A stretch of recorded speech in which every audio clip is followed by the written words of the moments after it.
नमस्कार साथियों, मेरा नाम है अशोक पांडे और मेरे चैनल जय अशोक में आपका स्वागत है। फ्रेंड्स, आज हम इंडियन इकोनॉमी के मॉड्यूल सी में चैप्टर नंबर 22 का पार्ट 3 करेंगे। तो फ्रेंड्स, हमने पार्ट 2 में जो आरबीआई में 5 चैप्टर उसमें से चैप्टर नंबर 3 पढ़ा था, कुछ रह गया था तो उसको कंटिन्यू करेंगे। चैप्टर नंबर 4 भी यहीं पर पढ़ेंगे, चैप्टर 5 भी पढ़ेंगे और साथ ही साथ में आरबीआई एक्ट 1934 में 2 शेड्यूल हैं, उन दोनों शेड्यूल के बारे में भी हम यहाँ पर डिस्कस करने वाले हैं। तो इसी के साथ में पूरा आरबीआई जो 1934 एक्ट है ख़त्म आपका हो जाएगा। फिर इसके बाद banking regulation act, BR act 1949 की तरफ बढ़ेंगे अगले लेक्चर से। तो चैप्टर 3 को जैसा मैंने आपको बताया था, चैप्टर 3 में कई सारे पार्ट हैं, ABCD ऐसे करके, तो उनके बारे में डिस्कस करना है। चैप्टर नंबर 3 का पार्ट ए है collection and furnishing of credit information. जो क्रेडिट इन्फॉर्मेशन उसका कलेक्शन करना और उसको अवेलेबल करवाना। सेक्शन 45A से लेकर 45G तक के लिए रिस्पॉन्सिबिलिटी है यहाँ पर। It includes any information related to, तो जो इन्फॉर्मेशन में किससे रिलेटेड होगी, देखिए बात क्या हो रही है, collection and furnishing of credit information, यानी लोन से रिलेटेड इन्फॉर्मेशन को कलेक्ट करना, अवेलेबल करवाना। तो इसमें फ्रेंड्स जो है इन्फॉर्मेशन क्रेडिट से रिलेटेड कस्टमर की इन्फॉर्मेशन क्या होगी, amount or nature of loan or advances and other credit facilities that are given by the banking company to their borrowers. किसी कस्टमर को जो भी लोन एडवांसेस दिए गए हैं या और कोई क्रेडिट फैसिलिटी जैसे क्रेडिट कार्ड वगैरह ये सब दिया गया है, उसके बारे में डिटेल होगी। The nature of security given by the borrower for such credit facility. अब लोन लेने के लिए कस्टमर ने क्या गारंटी दे रखी है उसके बारे में जानकारी होगी, किस प्रकार की सिक्योरिटी दे रखी है, बंधक क्या रखा है। The guarantee guaranteed by banking company to इस कस्टमर। अगर कोई बैंक गारंटी इशू की गई है कस्टमर को तो उसके बारे में जानकारी होगी। Antecedents means credit worthiness and history of financial transaction of the borrower. तो बारवर का पूर्व में क्या स्थिति रही है, कैसी ट्रांजेक्शन रही, क्रेडिट वर्थी रहा है या नहीं, ये सारी जानकारी भी होती है। Any such information that RBI में कंसिडर रिलेवेंट, या कोई और जानकारी जो बारवर से रिलेटेड ज़रूरी महसूस हो आरबीआई को, वो सारी चीज़ें यहाँ पर रहती हैं। Power of RBI to collect credit information. RBI के पास में पावर होती है क्रेडिट इन्फॉर्मेशन को कलेक्ट करने की, ठीक है। It can be collected in such a manner as RBI thinks fit. तो क्रेडिट इन्फॉर्मेशन कस्टमर के बारे में कलेक्ट की जा सकती है जिस तरीके से आरबीआई को ठीक लगे। It may direct any bank to submit to its statement related to the such credit information. ये किसी भी बैंक को कह सकता है कि अपना स्टेटमेंट सबमिट करो अगर कोई पर्टिकुलर क्रेडिट इन्फॉर्मेशन आरबीआई को चाहिए। All banking companies are bound to comply with the regulation of the Reserve Bank of India. सभी के सभी बैंकों को आरबीआई का कहना मानना पड़ेगा। फिर है procedure for granting credit information to banking companies. Banking companies अगर कोई क्रेडिट इन्फॉर्मेशन मांगती हैं तो उसको देने के लिए क्या प्रोसीजर है, ठीक। On request of a banking company the RBI shall furnish the applicant with that credit information related to the matter stated in the application. तो अगर कोई बैंकिंग कंपनी किसी कस्टमर का क्रेडिट इन्फॉर्मेशन मांगती है तो आरबीआई अवेलेबल करवाएगा।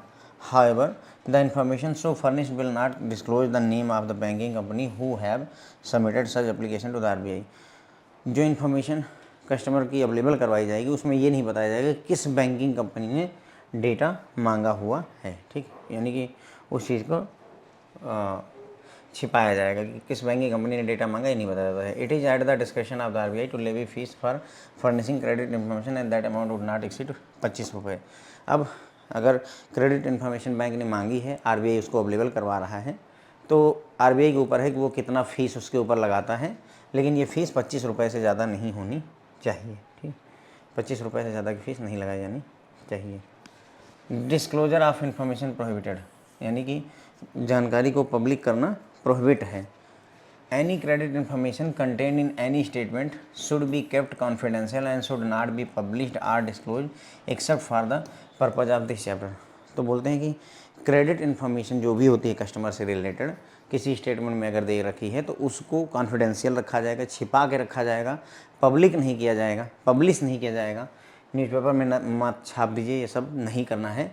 ज़रूरत है तो जैसे यहाँ पर अगर ज़रूरत है तो इस चैप्टर के पॉइंट मतलब चैप्टर 3A के तहत अगर ज़रूरत है तो डिस्क्लोज किया जा सकता है। द एक्सेप्शंस आर, यानी कि किन किन केसेस में पब्लिश किया सकता है। एक्सेप्शंस यहाँ पर हैं, disclosure made by any banking company with the prior permission of the RBI, मतलब आरबीआई से परमिशन ले ली है, अब वो बैंकिंग कंपनी कस्टमर का डेटा क्रेडिट इन्फॉर्मेशन पब्लिश कर सकती है, डिस्क्लोज कर सकती है, दुनिया को दिखा सकती है। If the bank think fit it may publish the credit information for benefit of public interest. अगर बैंक को लगता है कि आम जनता के हितों के लिए ये क्रेडिट इन्फॉर्मेशन पब्लिश करना ज़रूरी है तो पब्लिश कर सकते हैं। The disclosure or publication can be done as per the practice and usages customary among bankers or permitted by any other law. जो भी डिस्क्लोजर वगैरह किया जाएगा या फिर जो भी पब्लिकेशन वगैरह किया जाएगा वो एज पर प्रैक्टिस किया जाएगा, जैसा मतलब चला आ रहा है सिस्टम उसी के तहत किया जाना चाहिए। It can be done under the credit information companies regulation act 2005, और ये जो कुछ भी यहाँ पर किया जा रहा है ये क्रेडिट इन्फॉर्मेशन कंपनीज एक्ट 2005 के तहत किया जाता है। फिर आ जाता है चैप्टर 3B। तो बेसिकली अगर आप देखो आरबीआई का चैप्टर 3A क्रेडिट इन्फॉर्मेशन के कलेक्शन और उसको प्रेजेंट करने के बारे में है, उसको दिखाने के बारे में है। सेक्शन 45A से लेकर 45G तक यहाँ पर सेक्शन होते हैं। क्रेडिट इन्फॉर्मेशन में क्या क्या चीज़ें शामिल की जाती हैं, तो कितने अमाउंट का लोन दिया है, किस टाइप का लोन दिया हुआ है, और कोई क्रेडिट फैसिलिटी अगर दे रखी है नहीं दे रखी है, ये सारी चीज़ें उसमें क्रेडिट इन्फॉर्मेशन में होती हैं। अगर बारोअर ने कोई चीज़ बंधक दे रखी है, सिक्योरिटी के तौर पर दे रखा है, तो वो क्या चीज़ है, उसका नेचर कैसा है। अगर बैंक ने कोई गारंटी दे रखी है कस्टमर को तो उसकी जानकारी इसमें दी जाएगी। पास्ट में कैसी स्थिति रही है, कस्टमर की क्रेडिट वर्थीनेस है कि नहीं है, फाइनेंशियल ट्रांजैक्शन की हिस्ट्री, ये सारी चीज़ें भी इसमें शामिल करी जाती है। इसके अलावा कोई और इन्फॉर्मेशन जो आरबीआई को रिलेवेंट लगे वो भी शामिल कर सकते हैं। आरबीआई के पास पावर होती है इन्फॉर्मेशन को कलेक्ट करने का, क्रेडिट इन्फॉर्मेशन कलेक्ट करने का। ये आरबीआई जिस तरीके से ठीक लगे उस हिसाब से क्रेडिट इन्फॉर्मेशन कलेक्ट कर सकता है। किसी भी बैंक से कह सकता है कि हमें अकाउंट स्टेटमेंट दीजिए उस कस्टमर का, तो देना पड़ेगा, और सभी बैंकिंग कंपनियों को आरबीआई की बात को मानना पड़ेगा। ठीक, उसके बाद में जो क्रेडिट इन्फॉर्मेशन है वो कैसे दी जाएगी, बैंक अगर मांगता है जानकारी तो कैसे अवेलेबल करवाएगा आरबीआई। तो कोई भी बैंकिंग कंपनी आरबीआई से रिक्वेस्ट कर सकती है कि हमें ये क्रेडिट इन्फॉर्मेशन चाहिए, आरबीआई उनको वो इन्फॉर्मेशन अवेलेबल करवाएगा। और इसमें जब ये इन्फॉर्मेशन अवेलेबल करवाई जाएगी तो वहाँ पर किस बैंकिंग कंपनी ने डेटा मांगा है किसी कस्टमर का, ये बारे में जानकारी नहीं दी जाती है। ठीक है, यानी क्रेडिट इन्फॉर्मेशन अवेलेबल करवा दी गई, लेकिन ये नहीं बताया गया किसने रिक्वेस्ट करी, किस बैंक ने रिक्वेस्ट करी, ये नहीं बताया जाता है। आरबीआई इसके लिए फ़ीस लगा सकता है जो ज़्यादा से ज़्यादा 25 रुपये हो सकती है। इन्फॉर्मेशन का डिस्क्लोजर प्रोहिबिटेड है, यानी कि किसी कस्टमर का क्रेडिट इन्फॉर्मेशन आपको कॉन्फिडेंशियल रखना होता है और इसे पब्लिश नहीं करना होता, डिस्क्लोज नहीं करना होता है। लेकिन कुछ केसेस हैं जहां पर आप जानकारी दे सकते हैं, डिस्क्लोज कर सकते हैं, जैसे आरबीआई से परमिशन लेकर के पब्लिश किया जा सकता है।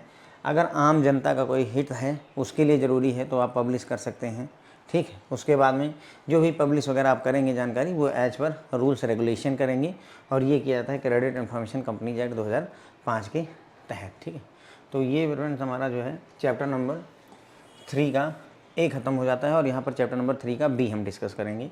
Chapter 3B provisions relating to operation of non banking institutions receiving deposit and financial institutions. तो this chapter deals with the various aspect of NBFC। तो ये चैप्टर जो आपका 3B है ये NBFC से रिलेटेड बातें करता है। NBFC has been defined wide clause B of section 45I of the chapter 3B of the reserve Bank of India act 1934। तो आरबीआई एक्ट 1934 के चैप्टर 3B के तहत इसको NBFC को डिफाइन किया गया है। तो NBFC किसे कहते हैं वो यहाँ पर देख लीजिए। A financial institution which is a company, NBFC एक फाइनेंशियल इंस्टीट्यूशन होता है जो कि एक कंपनी है। A non banking institution which is a company and which has its principal business the receiving of deposit under any scheme or arrangement or any other manner or lending in any manner. मतलब एक non banking institution जो कि एक company है और जिसका मुख्य काम है जनता से पैसे डिपॉजिट एक्सेप्ट करना और जनता को लोन देना। वो किसी भी तरीके से किसी न किसी मैनर से यही काम कर रही होती है। In terms of section 45IA of the Reserve Bank of India act, NBFC can commence or carry on the business of NBFC non banking financial institution subject to, मतलब RBI का सेक्शन 45IA कहता है कि एक NBFC अपना business कर सकता है बशर्ते कि कुछ बातें उसको माननी पड़ेगी। क्या क्या बातें? पहला, obtaining a certificate of registration from RBI। आप NBFC की तरह काम कर सकते हैं, लेकिन उसके लिए आपको अपना रजिस्ट्रेशन RBI के पास करवाना पड़ेगा। दूसरा, having a net own fund of 25 lakh rupees or such other amount not exceeding 100 crore rupees as bank may notification in the official gazette specify. तो मतलब बोल रहे हैं कि NBFC अपना काम शुरू कर सकती है, लेकिन उसको RBI के पास रजिस्ट्रेशन करवाना पड़ेगा, और उसके पास नेट ओन फंड कम से कम 25 लाख, जो ज़्यादा से ज़्यादा 100 करोड़ रुपए हो सकता है, होना चाहिए। प्रोवाइडेड दैट द बैंक में notify different amount of net own fund for different categories of NBFC।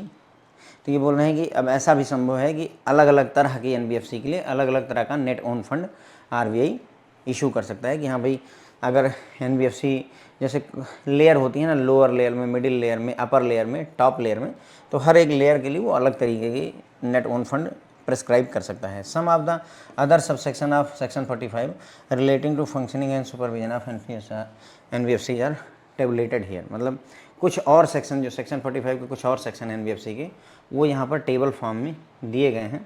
एक थोड़ा सा नज़र डालते हैं। 45IB maintenance of percentage of asset, 45IC reserve fund कितना होना चाहिए, 45J RBI टू रेगुलेट और प्रोहिबिट इशू ऑफ प्रॉस्पेक्टस और advertising soliciting deposit of money. ठीक है, यानी कि शेयर मार्केट से पैसा उठा सकते हैं कि नहीं, उसके लिए 45J। 45L power of bank to call for information from financial institution.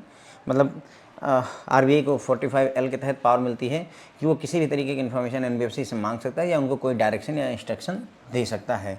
45M duty of NBFC to furnish statement required by RBI। RBI जो भी रिपोर्ट या स्टेटमेंट मांगेगा उसको इनकी ड्यूटी होगी कि उसको अवेलेबल करवाएं। 45MA power and duty of auditors. 45MC power of bank to file winding up petition. और 45N में इंस्पेक्शन की बात करी गई है, NBFC के इंस्पेक्शन की बात यहाँ पर करी गई है। ठीक, फिर आ जाता है चैप्टर नंबर 3 का C। ओके, सो चैप्टर नंबर 3B में NBFC से रिलेटेड पूरी बातें करी गई हैं।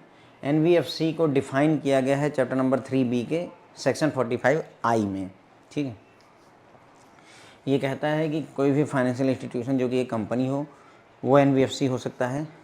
साथ ही साथ में वो bank non banking financial institution होना चाहिए जो कि एक कंपनी है जिसका मुख्य बिजनेस लोगों से डिपॉजिट एक्सेप्ट करना है किसी स्कीम के तहत और उनको लोन देना है किसी तरीके से, तो उसे हम NBFC बोल देते हैं। फिर है कि सेक्शन RBI का एक्ट का सेक्शन 45IA कहता है कि NBFC अपना नॉन बैंकिंग फाइनेंशियल इंस्टीट्यूशन का काम शुरू कर सकते हैं बशर्ते कि 2 शर्त पूरी कर दें। पहला, NBFC बनने से पहले आपको RBI के पास रजिस्ट्रेशन करवाना पड़ेगा और सर्टिफिकेट ऑफ रजिस्ट्रेशन लेना पड़ेगा। और दूसरा, नेट ओन फंड जो है मिनिमम 25 लाख रुपए की होनी चाहिए और जो 100 करोड़ रुपए तक हो सकती है।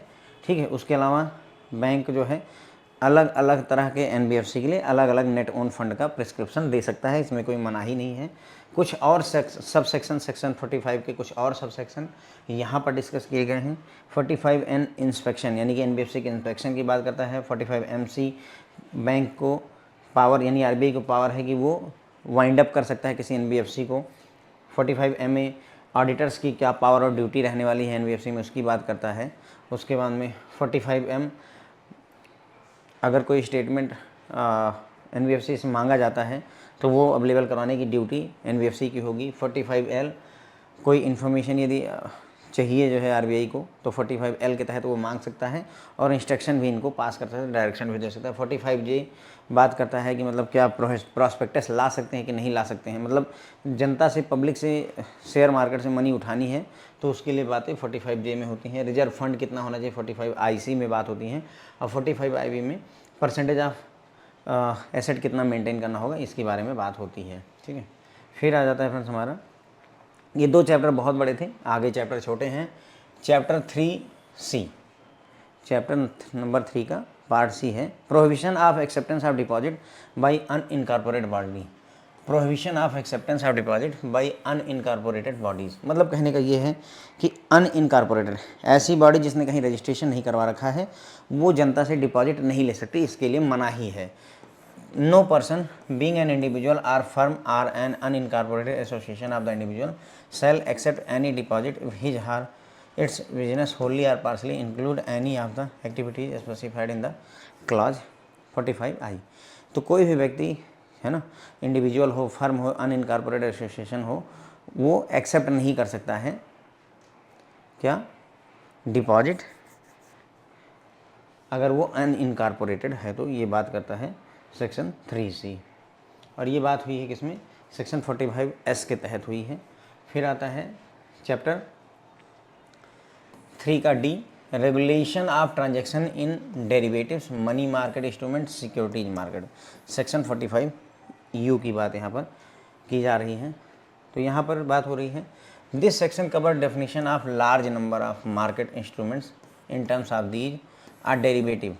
तो यहाँ पर मतलब इस सेक्शन में 45U में बहुत सारे डेफिनेशंस दे रखे हैं इन्होंने, जिसमें से एक डेफिनेशन है डेरिवेटिव की। तो derivative means an instrument to be settled at a future date whose value is drive from change in the interest rate, foreign exchange rate, credit rating, credit index, price of security, also called underlying or combination of more of one. Derivative ऐसे समझना थोड़ा सा मुश्किल है, थोड़ा सा मैं कोशिश करता हूँ। एक एग्जाम्पल होता है आलू और समोसे का, बढ़िया एग्जाम्पल है। ये है आलू और ये है समोसा, ठीक है। तो जब तक रहेगा समोसे में आलू, तो जब तक समोसे में आलू रहेगा, तो यहाँ पर जो समोसा है फ्रेंड, देखिए होगा क्या, आलू जब जो है 2 रुपये किलो बिकती थी, तो समोसा जो है 5 रुपये का एक पीस मिलता था, 5 रुपये का लेते थे।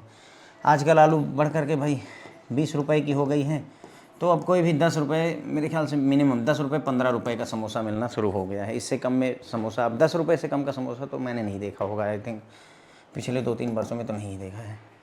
तो हुआ क्या, 2 रुपये किलो आलू थी तो समोसा 5 में था। आज आलू के दाम बढ़ के 15-20 रुपये किलो हो गए, तो समोसा बढ़ करके 15 हो गया।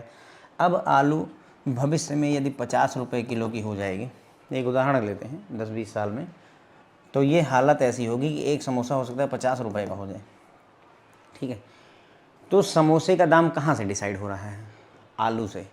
तो फ्रेंड ध्यान समझिए कि जो समोसा है वो एक डेरिवेटिव है आलू का, ठीक है। आलू अंडरलेइंग कहलाता है, ये देखिए अंडरलेइंग, यानी अंडरलेइंग जिसके आधार पर ये सारी बातें चल रही हैं वो अंडरलेइंग है, आलू अंडरलेइंग है, ठीक है।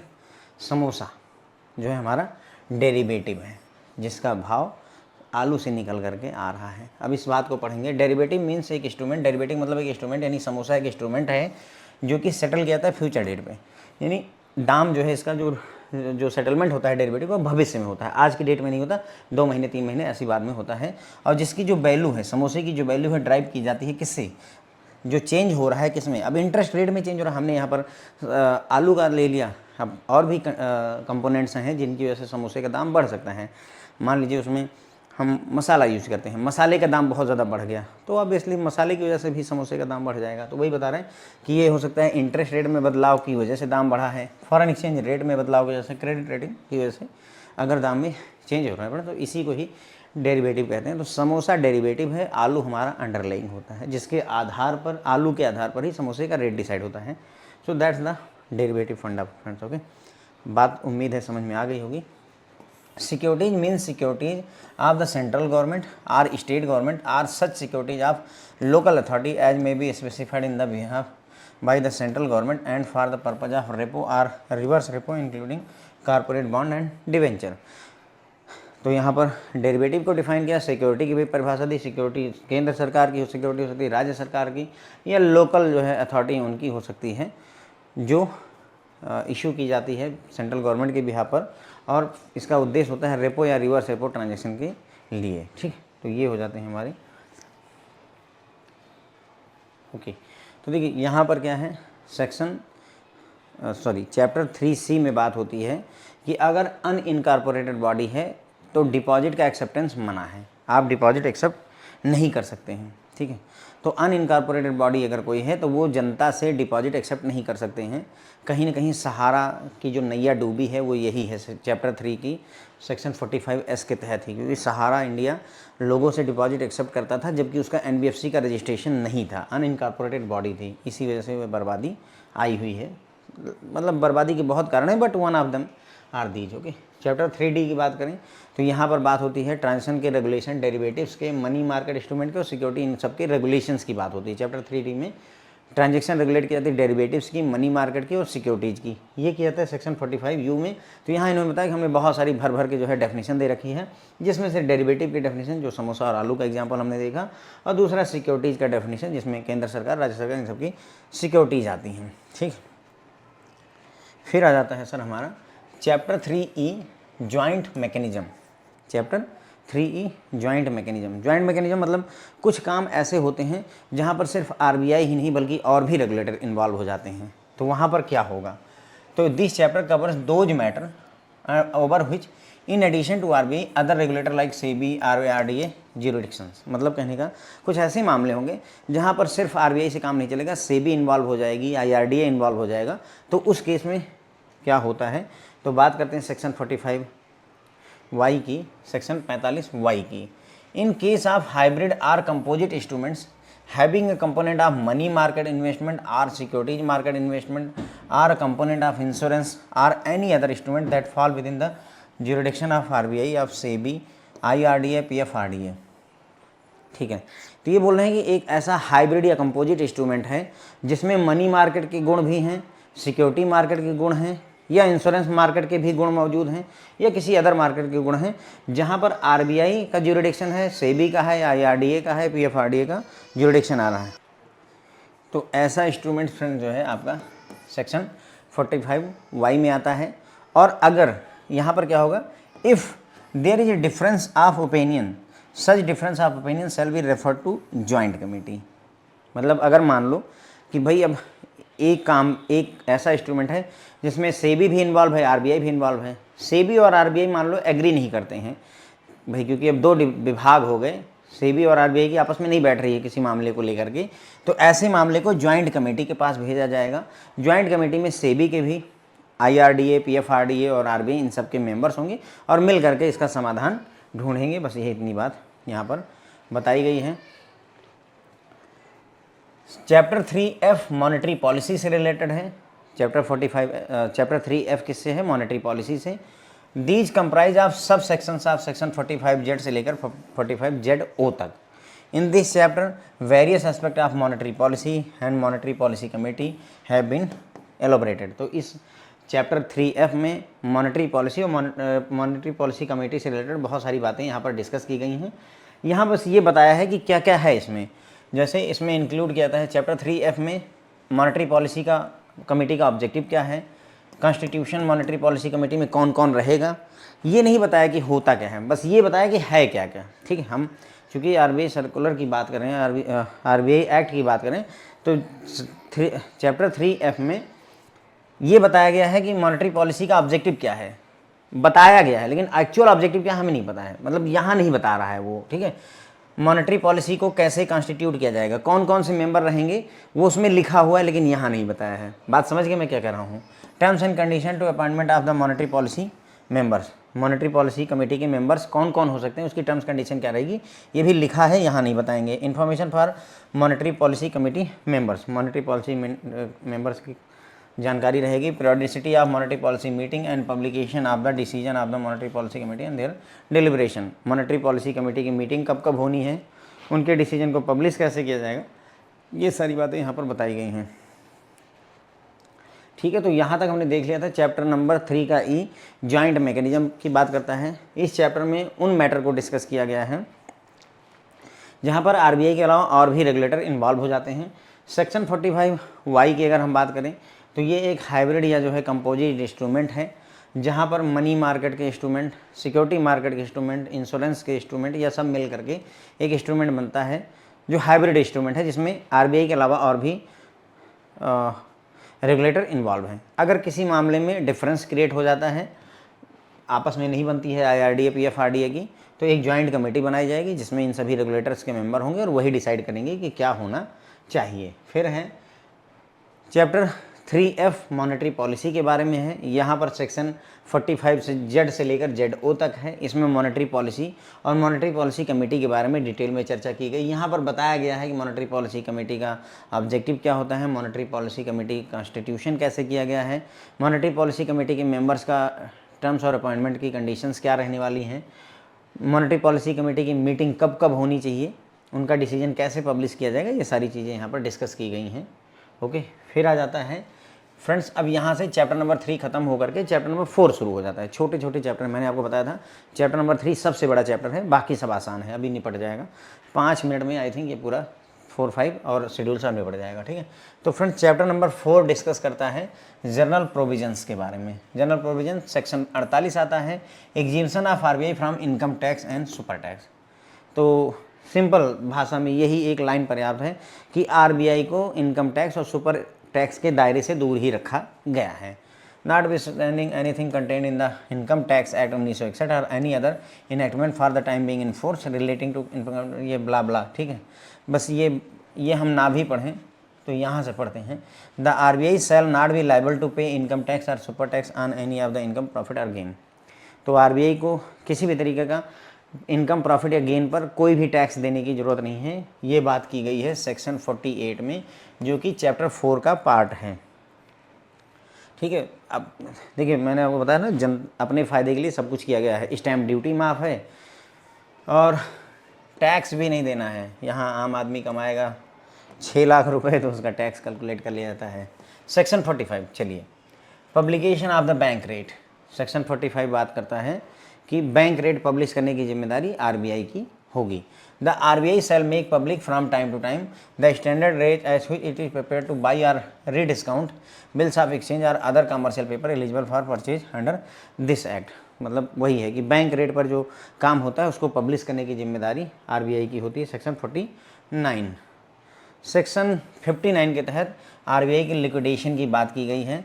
Noting in the companies act shall apply to the RBI and RBI shall not be placed in liquidation except by order of the central government and मतलब कहते हैं कि नॉर्मली RBI को लिक्विडेशन में नहीं ले जाया जा सकता है जब तक कि केंद्र सरकार अपनी तरफ से आदेश ना दे दे। केंद्र सरकार जब तक आदेश नहीं देती तब तक नहीं ले जाया सकता है लिक्विडेशन के लिए।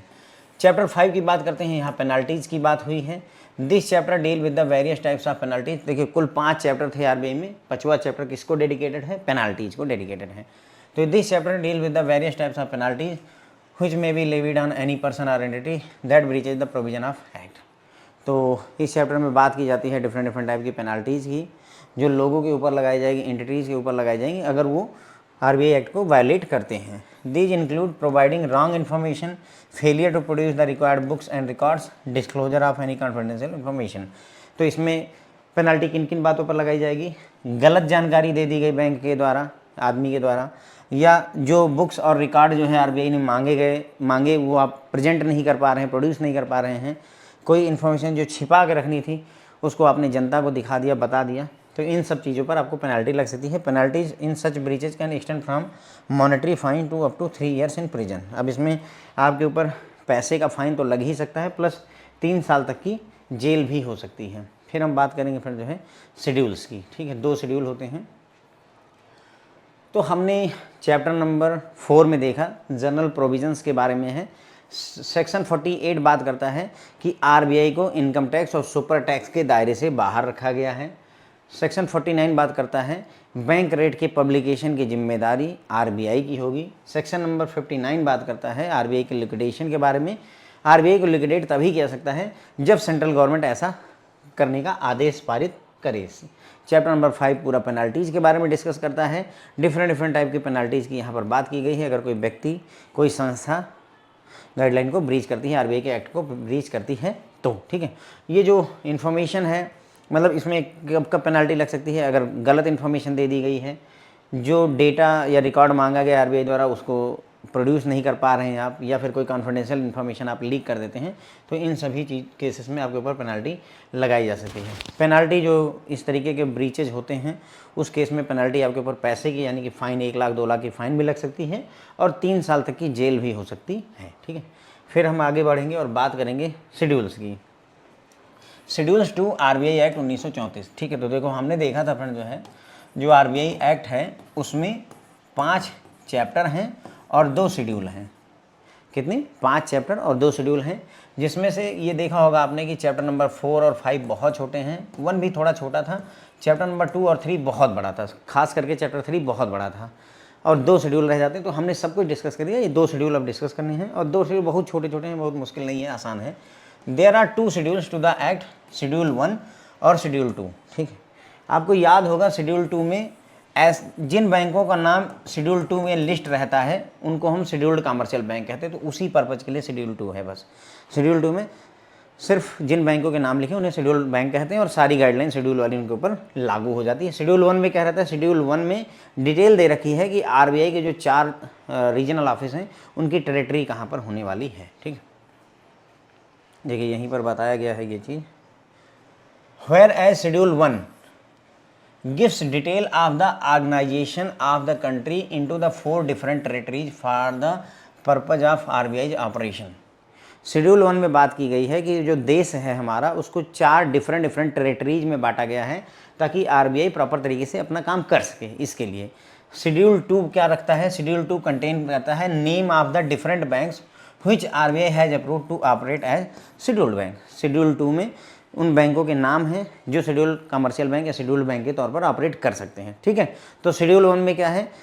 4 टेरिटरी में जो बांटा गया है उसकी डिटेल है, RBI को 4 रीजनल ऑफिस में बांटा गया उसकी जानकारी है और शेड्यूल 2 में उन बैंकों के नाम लिखे हुए हैं जिनको शेड्यूल कमर्शियल बैंक कहा जाता है। ठीक है, अब टेरिटरी जो है शेड्यूल 1 में जो टेरिटरी है वो ये है फ्रेंड्स, वेस्टर्न एरिया है, ईस्टर्न एरिया है, नॉर्थन एरिया और साउथर्न एरिया है, ये 4 एरियाज होते हैं।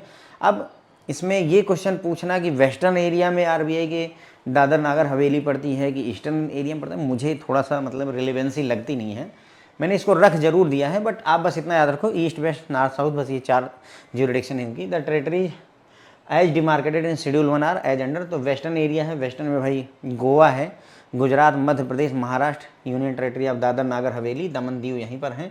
ईस्टर्न एरिया में आपका आ जाता है अरुणाचल प्रदेश, आसाम, बिहार, मणिपुर, मेघालय, मिजोरम, नागालैंड, उड़ीसा, सिक्किम, त्रिपुरा, वेस्ट बंगाल और अंडमान निकोबार यहाँ आ जाते हैं। नॉर्थ में आपका पंजाब, हरियाणा, हिमाचल, राजस्थान, उत्तर प्रदेश, चंडीगढ़, जम्मू कश्मीर और दिल्ली आ जाता है। साउथ में आपका पूरा आंध्रा, कर्नाटक, तमिलनाडु, केरल और यूनियन टेरिटरी ऑफ पांडिचेरी, ये सारी चीज़ें आ जाती हैं।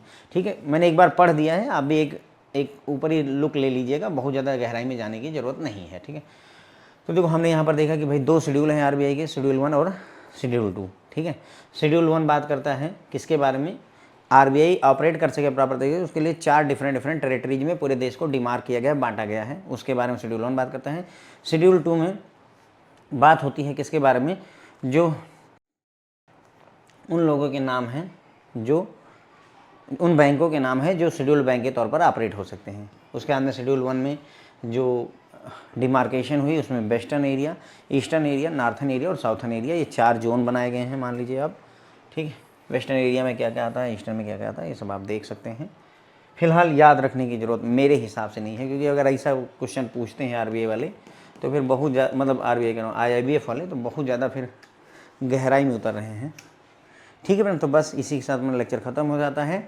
अगले पार्ट में हम बैंकिंग रेगुलेशन एक्ट 1949 शुरू करेंगे। Thank you so much friend.